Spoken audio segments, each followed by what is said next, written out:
y'all, it's Sarah. Welcome back to my channel. If you haven't already, please take a moment to subscribe. Today, as Eleanor is now over 6 months old, I'm going to share my top tips and secrets I've learned as a first-time mom that I wish somebody would have told me. So whether you're expecting a new mom or just looking to relate to experiences that you've shared, take a listen and let me know in the comments if you think there's anything I've missed. Let's begin. Alright, first up is that nobody warned me how sick either you or your baby might get in those first few months of life. I swear once she started daycare, either she was sick or I was sick for the first 2 months after starting daycare. And that leads me to my second point, that even if you're getting back to your pre-baby weight, that happened because I was so sick, I either was throwing up or just didn't feel like eating, that even if you get back to your pre-baby weight, your post-baby body at that weight probably won't look the same. And that's okay. It just can be good to have that expectation from the beginning that things might not look the same, but that we've had a baby now, and that is definitely something to celebrate. And I also get now why my mom was so strong growing up. I swear I'm gonna get so strong now just from carrying around this little baby that loves to bounce. So that's also something nobody warned me about, how much babies love to bounce, or at least little Eleanor does. And that can be really tiring. And honestly, some days I wake up the next day, I'm like, man, my arms are sore and I didn't even work out.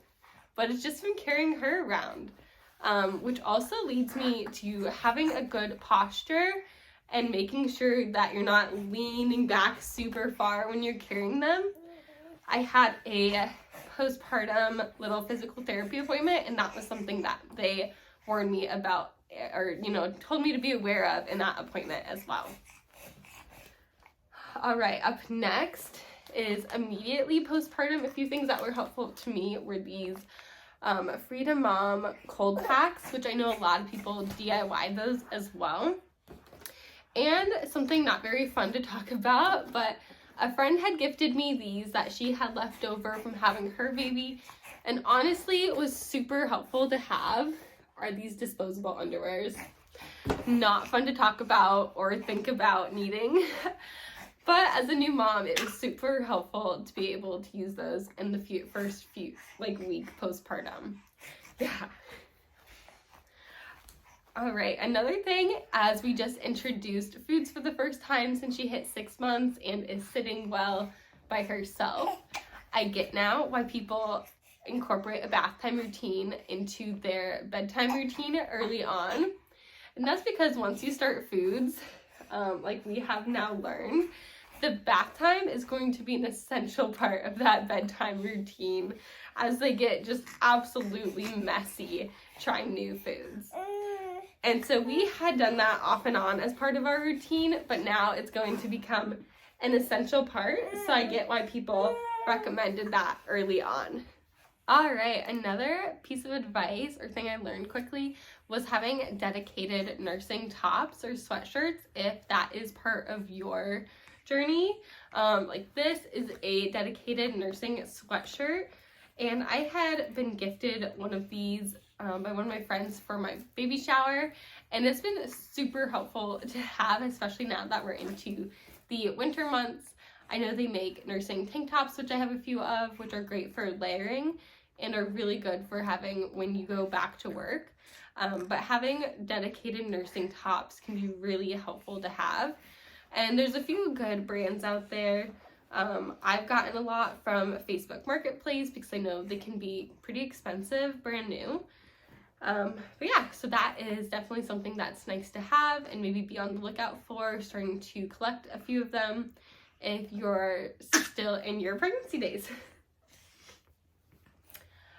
Another thing that I wish people talked more about is how hard it can be to go back to work.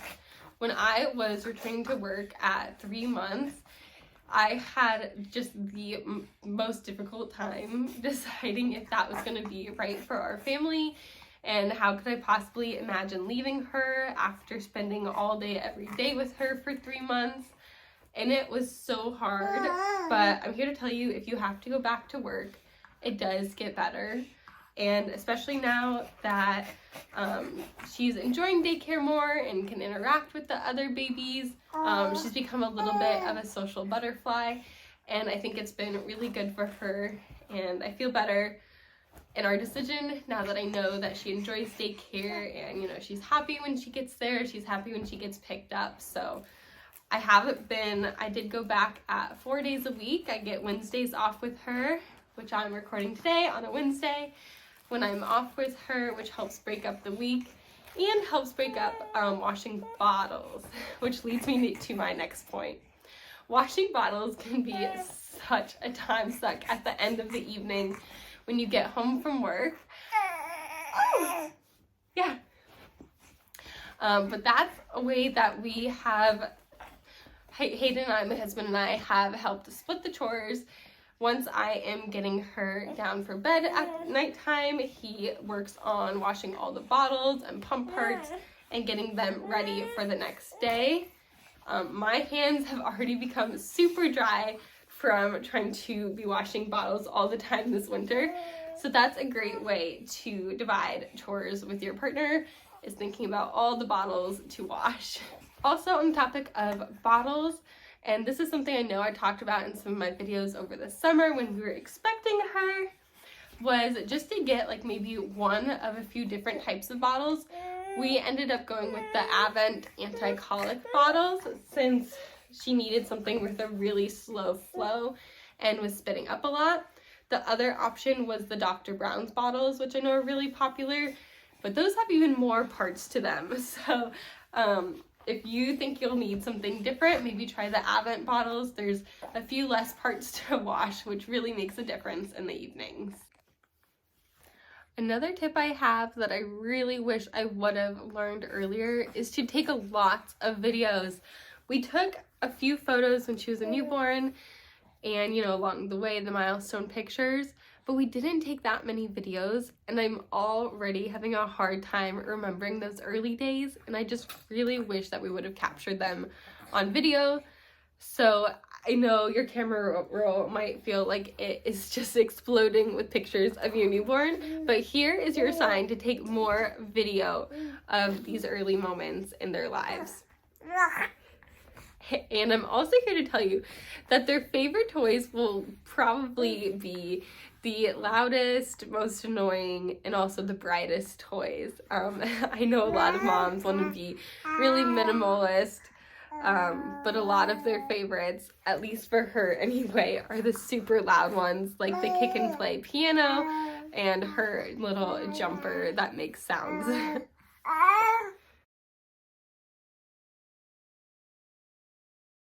Another tip I have is the magic baby hold, which was more prevalent when she was younger, but this is how it goes. You hold them up like this, a little bit inclined, and when they're younger, it helps to keep them from crying. Now she just entertains herself more so, but that was a really big help when she was little. Those are most of my tips that I can think of right now for new moms, or secrets they just don't tell you when you're expecting. So I hope you enjoyed this, and really please leave in the comments any other tips you have for other moms, things you wish were talked about more, and I'll update you maybe again in a few months when we've had some more experience with this little one. So thanks for joining me, and have a great day. Bye!